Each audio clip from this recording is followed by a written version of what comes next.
Humarap si dating Speaker Martin Romualdez sa Independent Commission for Infrastructure. Sinagot ni Romualdez ang mga tanong ng komisyon tungkol sa proseso ng pagpapasa ng budget at sa pagkakadawit niya sa maanumalyang flood control project.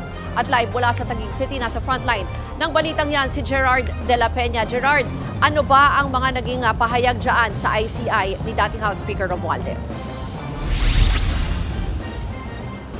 Ruth, natapos na nga ang isang hearing dito sa Independent Commission for Infrastructure o ICI kung saan si dating House Speaker Martin Romualdez ang pangunahing resource speaker. Sinasabi ni ICI Executive Director Attorney Brian Hosaka na ipinaliwanag ni Romualdez ang proseso ng pagpasa ng budget at kung ano ang naging papel niya rito bilang pinuno ng Kamara. Nakatulong naman daw ang mga pahayag ni Romualdez. Wala naman daw idinawit o sinisi si Romualdez. Hindi naman binanggit ni Hosaka kung sino ang mga kasama ni Romualdez, pero ipatatawag din daw ang mga ito sa susunod na pagdinig. Itinanggi rin daw ni Romualdez na pinadalhan siya ng pera na unang isiniwalat ng dating security aide ni dating Ako Bicol Party List Representative Zaldico na si Orly Guteza.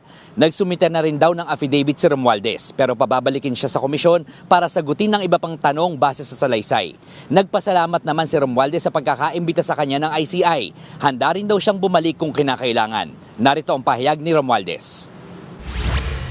I'm very glad that I was invited to the ICI to share my personal knowledge. So, kumbaga sa ngayon po, it's about facts and evidence and hindi lang political noise or speculations. Kaya the ICI commissioners were able to ask me many questions and I was able to answer it. Medyo napalinaw kung ano yung naging role niya or role ng mga kasamahan niya sa paggawa ng budget. So these people we will be inviting soon to shed light on their participation also in the budget preparation, which also pertains to the alleged anomalous flood projects.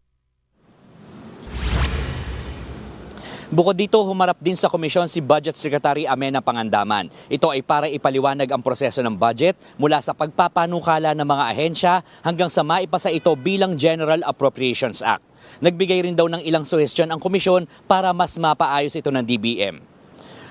Ruth, no show naman ngayon itong si dating Ako Bicol Party List Representative Zaldico dito sa pagdinig. Kung si Romualdez ang tatanungin, dapat daw lahat ng naiimbitahan ng ICI ay nararapat lamang na humarap sa komisyon. Ang sabi naman ng ICI, pag-aaralan pa nila yung susunod nilang gagawin kung dapat nga ba silang pumunta sa korte para humingi ng warrant of arrest laban dito kay Ko. Ruth. Gerard, bukod dun sa pahayag kanina ni Speaker, meron pa, ni dating Speaker, meron ba siyang information kayo dyan na nakuha kung meron siyang halimbawa may mga tinukoy na iba pang pangalan na posibleng dawit or iba pang mas specific na details? Kasi nga, di ba, hindi naman natin nakikita yung ongoing na hearing, Wala kasi tayong access dyan. Tama, Ruth, talagang mukhang walang pagbabago tungkol sa desisyon ng ICI na isa publiko yung mga hearing. Pero kanina katulad nga ng sinabi nitong si Attorney Hosaka, may mga pangalan na binanggit itong si dating House Speaker Romualdez pero hindi ito binanggit sa amin at ang paglilinaw rin ng ICI tungkol dito ay hindi naman daw sinisisi o talaga idinadawit ang mga ito. To be specific, ang sinabi ni Attorney Hosaka tungkol dito sa mga ito ay mga kasama doon sa proseso ng pagbabudget. So, hindi malinaw kung ang mga ito ba isangkot talaga doon sa insertions o doon sa mga paglalagay ng mga ghost flood control projects. Yan yung malalaman natin sa mga susunod pang hearing. Ruth. Yan po ang Express Report ni Gerard de la Peña. Mga kapatid, Ruth Cabalco, para sa mabilis na pasada ng mga balitang dapat niyong malaman, mag-follow at mag-subscribe sa social media pages ng News 5.